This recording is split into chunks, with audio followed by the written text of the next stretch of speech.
لا ئەپدەیتی نوێی بێبی دۆچکۆین وێبسایتی بێبی دۆچکۆین لە ئایندەیەکی نزیکدا لەوانەیە چەند شتی گرنگ ڕووبدا بۆ ئەوەی نرخی بێبی دۆچکۆین بەرەو هەڵکشانێکی زۆر گەورە بڕوە و من بێبی دۆچکۆین وەکو شیبای دووهەم ئەبینم بۆ ئەوەی لە ماوەیەکی زۆر نزیکدا نرخەکەی بەرەو هەڵکشانێکی گەورە بڕوە بۆ ئەوەی بەڕسی یاخود تحلیلی دراوی ئەلکترۆنی بێبی دۆچکۆین بکەین. بینەریان ویدیۆی بن تا کوتای ویدیۆەکەی بە پێش مەیەخن چونکە شتە گرنگەکان لە ناوەڕاستیان ویدیۆیان باس کردووە.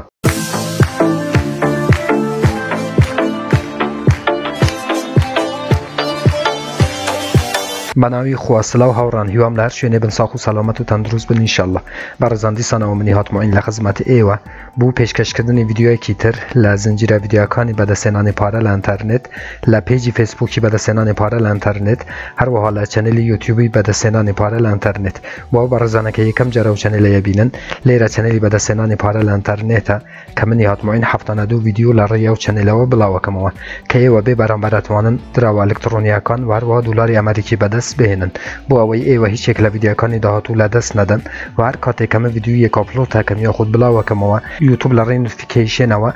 ئاگادارتان بکاتەوە چەنێلەکە سابسکرایب بکەن و هەروەها زەنگولەی تەنشش چالاک بکەن. بەڵێ هاوڕان بێبی دۆچکۆین کە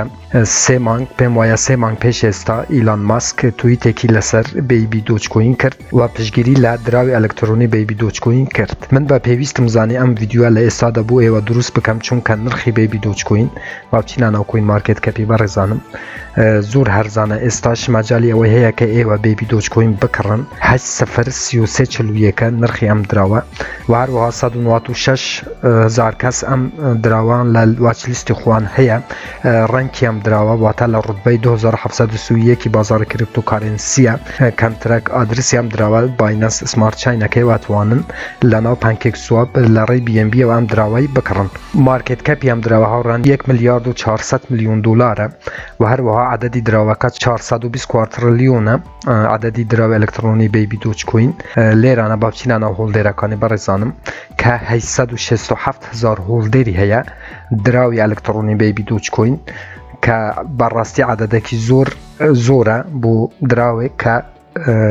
4-5 مانگە هاتووە. ئەم عددە گەلێک زۆرە. من بێبی دۆچکۆین وەکو شیبایە بینم شیبای دووەم کە لە ماوەیەکی نزیکدا بەرەو هەڵکشانێکی زۆر گەورە بڕوە و هەروەکو گوتم ئیلان ماسکیش کە توییتێکی لەسەر بێبی دۆچکۆینی کرد و پشگیری کرد لەم دراوەی. بەلێ هاوڕان لێرانەش باسی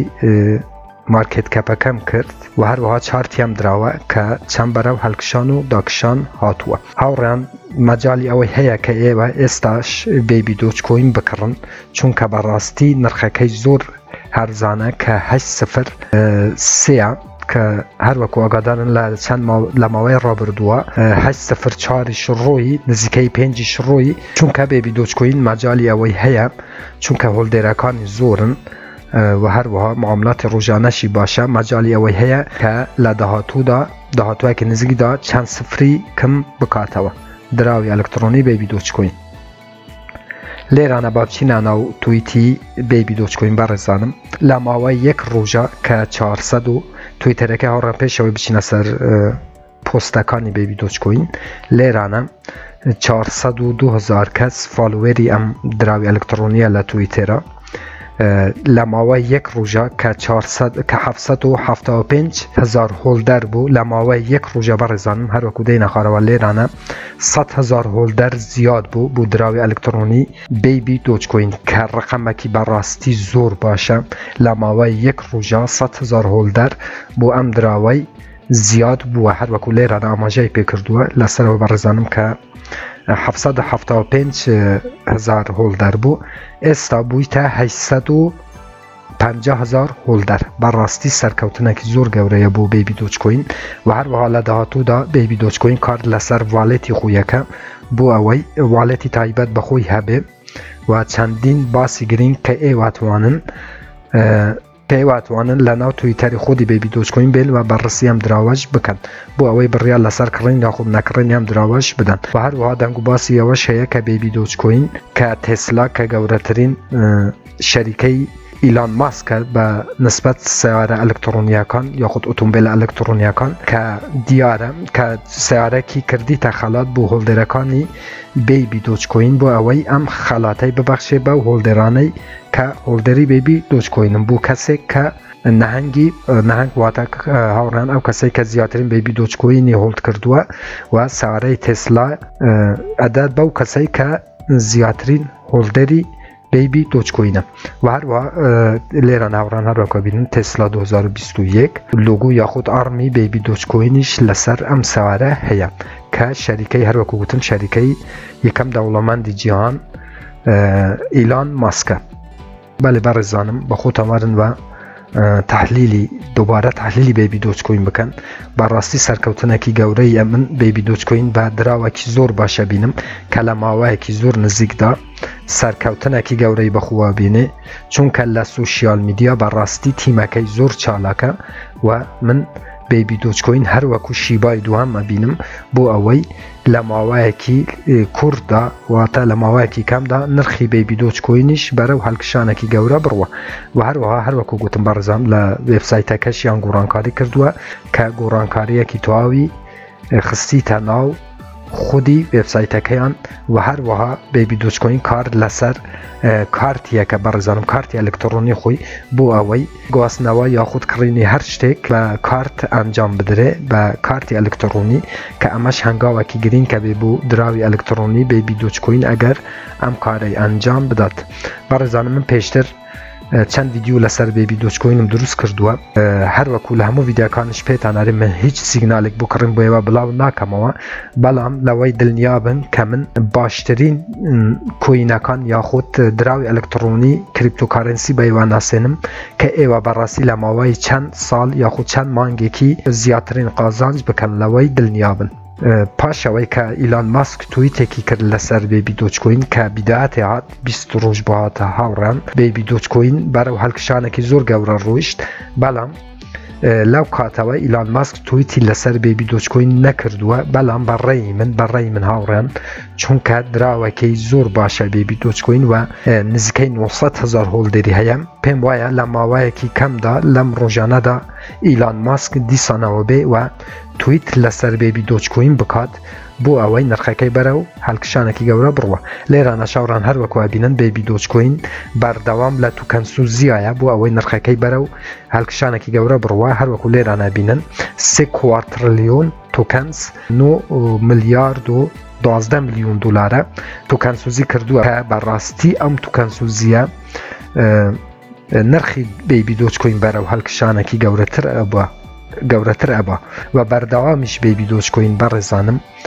توکنسوزیه که هر وکو گوتم دوباره که ما هاوریان لدور مبینن که لماوایکی زور کم دا دیسانه و ایلان ماسک بی و توییت لسر بیبی دوج کوین بکات بو اوی نرخی ام دراوی برو هلکشانه کی زور گوره بروه. تسلا بو فروشتنی اتومبیلکانی خوی دراوی الکترونی بیبی دوج کوین بکار بینه و تا هر کسی که بیبی دوج کوین هبه اتوانی لری بیبی دوج کوین و اتومبیلی الکترونی اتومبیلی تسلا بکره که امش هنگاوکی زور گوره بو دراوی الکترونی بیبی دوج کوین.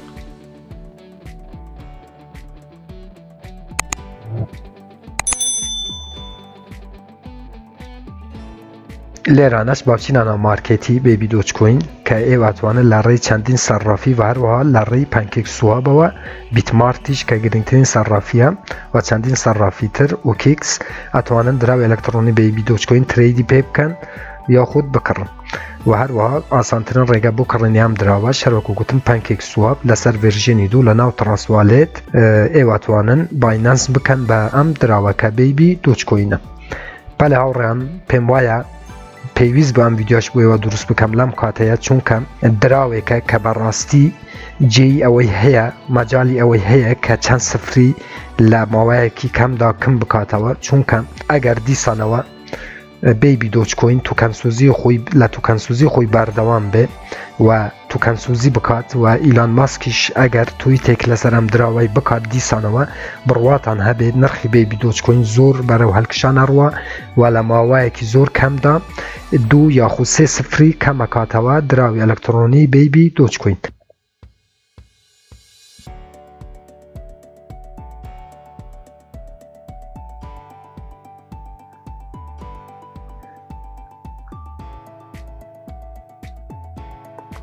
لێرانە شەرەوەکە بینن کە ئەمە تویتی ئیلان ماسک بوو بەڕێزانم با بچینە ناو تویتەکەی کە هات و کاتێک کە بێبی دۆچکۆین هات خودی ئیلان ماسک هەر وەکو لێرانە بینن ئەم تویتەی کرد وەکو ئاهەنگێک پشگیری خۆی دەربڕی بۆ دراوی ئەلکترۆنی بێبی دۆچکۆین هەر وەکو بینن بێبی دۆجێ دۆ ئەمە تویتی ئیلان ماسکە کە پشگیری کرد لە دراوی ئەلکترۆنی بێبی دۆچکۆین بەلە هاوڕان نامەوەی ڤیدیۆەکەی زۆر درێژ بکەمەوە پێم وایە دیسانەوە شتە گرنگەکان لە ناو ئەم ڤیدیۆش بۆیان باس کرد کە پێویست بەم ڤیدیۆ بۆیەوە دروست بکەم و من هیچ سیگنالێکم جارە پێتانەرێم بۆیەوە بڵاو ناکەمەوە بۆ کڕین بەڵام دڵنیا بن لەوەی کە باشترین دراوەکان من بۆیەوە بڵاوەکەمەوە بۆ ئەوەی لە ماوەیەکی کەمدا ئێوە زیاترین قازانج بکەن هەر ڕەخنە کامێن پرسیارێکە بوو لەژێر ڤیدیۆیە لە چەنێلی یوتیوبم بنووسن من بە چاوان جوابتان دەدەمەوە تا ڤیدیۆیەکی تر وێبسایتێکی تر ئەپێکی تر وارەوە بەرنامەیەکی تر هەمووتان بەخۆی گەورە سپێرم خوا یار و پەنای ئێوە بێت خواتان لەگەڵ